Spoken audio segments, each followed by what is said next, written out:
German foreign minister warns Chinese regime over Taiwan, human rights. Singapore is receiving sharp increase in money influx from wealthy Chinese. Chinese firm imports copper from the Russian-annexed region of Ukraine. China under the spotlight as Iran activates surveillance system on dress code. Tone-deaf or messaging, China expands conscript policy to include veterans and college students. The German Foreign Minister Annalena Baerbock has warned the Chinese regime not to use military force against Taiwan, saying that any violent attempt to change the status quo would be unacceptable. Baerbock made the remarks during her 3-day visit to Beijing, where she met with her Chinese counterpart, Xi Gang, and discussed various issues including trade, human rights, and Russia, Ukraine. Baerbock said, "A unilateral, to say nothing of a violent change of the status quo, would be unacceptable to us Europeans." Baerbock's comment contrasted with Macron's remarks after French President Emmanuel Macron sparked controversy by saying that Europe should not get involved in U.S. disputes over Taiwan and China. Macron said that Europe has no interest in worsening the conflict in Taiwan and should become a third pole independent of both the U.S. and China. Baerbock's remark came as the EU's foreign policy chief, Joseph Borrell, wanted to send a tougher message on Taiwan to the Chinese regime. Borrell said that the EU is committed to its One China policy, recognizing Beijing as the only legal government of China. But on the Taiwan issue, he warned that any attempt to change the status quo by force would be unacceptable. During her China visit, Baerbock also urged Beijing to use its influence on Russia to stop the war in Ukraine, saying no other country has more influence on Russia than China. She said that China has a special responsibility as a permanent member of the United Nations Security Council to do so. Over the human rights issue, Baerbock told Qin Gang that Germany was concerned that the scope for civil society engagement in China is continuing to shrink and human rights are being curtailed. Earlier this week, Beijing sentenced 2 prominent human rights lawyers to 12 and 14 years jail terms in a human rights crackdown. Singapore has asked the world's biggest banks not to publicly discuss the money influx from the wealthy Chinese pouring into the country. According to the Financial Times, this was an implicit request from the Monetary Authority of Singapore, MAS, during a meeting held on February 20th with a group of bankers and regulators. According to the Financial Times' 3 sources, the reason why MAS does not want banks to talk publicly about the money flow from China's rich is that it is a sensitive political topic. The sources added that during the meeting, MAS did not mention where the money flowing into Singapore came from. Still, everyone knows that it is money coming from China and understands that it needs to avoid mentioning China when talking about the money flow. One industry group executive in the asset management industry said, "There is a sense in the financial services industry that talking about it publicly will not be welcomed." One banker from an international bank said, "It was obvious that they, the MAS, were referring to China with all the press about family offices setting up here and mainlanders moving over, though they didn't single out a particular country." Lawyers and industry groups estimated that by the end of last year, Singapore had 1,500 family offices, with the majority from China. According to MAS, there were 700 family offices at the end of 2021, a sharp increase from just a handful in 2018. The money influx from China's wealthy into Singapore comes as the Chinese Communist Party has launched an attack on the business of private enterprises, and amid CCP continues to punish corrupt criminals, most of them belonging to the faction of the late General Secretary Jiang Zemin, the #1 enemy of Xi Jinping.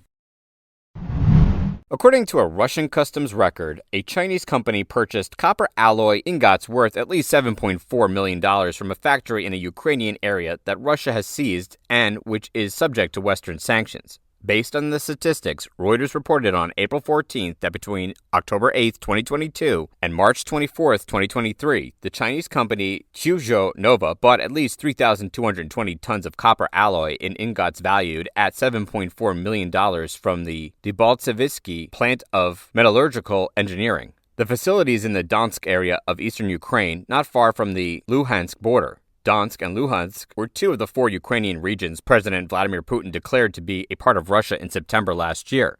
According to Suzhou Nova, a trading and manufacturing company in the eastern province of Zhejiang's Suzhou did not engage in any import or export activity involving the sale of copper alloy ingots. When Reuters revealed details of the exports in the customs data to Suzhou Nova, The company stated on March 23rd that it finds it hard to understand the document because this document is not stamped and signed, and advised contacting customs regarding the situation. The database, which compiles data on all international shipments, does not show stamps or signatures on the data it contains. The Chinese Customs Department does not offer comprehensive import data. It stated that company trade data are not disclosed and are public information. According to public customs statistics, China purchased $852 million worth of copper and copper alloys from Russia from October to February. A source of the Debaltsevsky factory who spoke anonymously said that there was a non-ferrous metallurgy workshop on the firm's premises. The source declined to comment on the problem of copper alloy supplies to China, stating the information was a trade secret.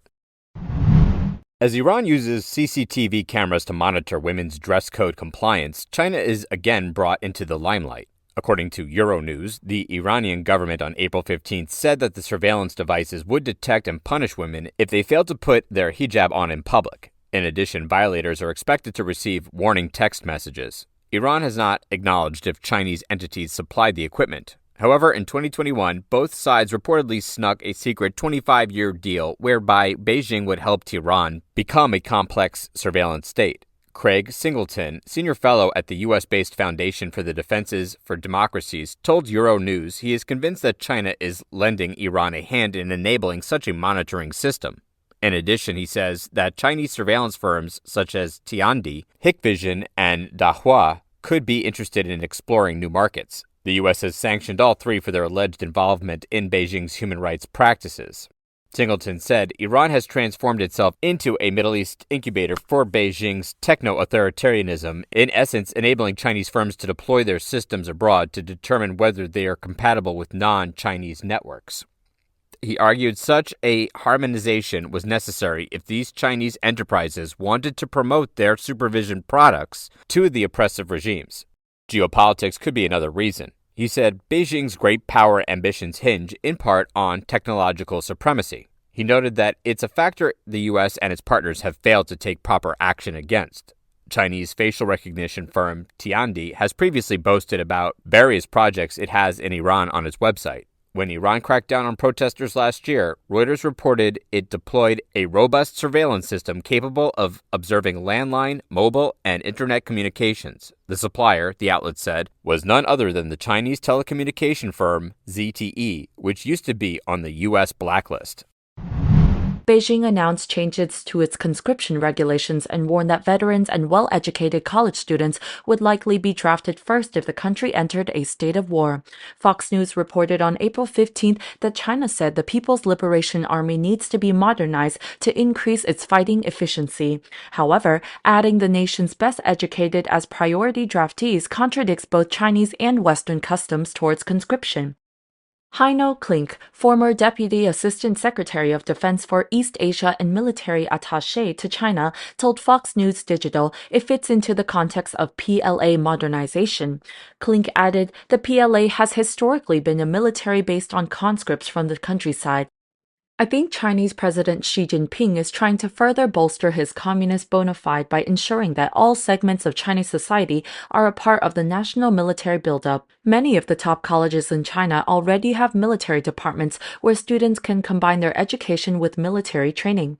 China also intends to establish new, standardized recruitment procedures that will apply measures to improve the evaluations of candidates' physical, mental, and political capabilities. According to a government statement released on April 11th, Beijing ultimately wants to offer institutional guarantees for consolidating national defense and creating strong armed forces through recruiting more high-caliber soldiers. Klink reckoned that the changes to China's conscription laws were not entirely unexpected, though their timing has caused some people to be alarmed. He questioned, "I don't know what's worse, that they are tone-deaf or are they intentionally messaging? It is unclear how China's army would hold up to powerful militaries like the U.S. or how many fighting-age men in the country's most recent policy revisions would add to its already more than 2 million strong ranks."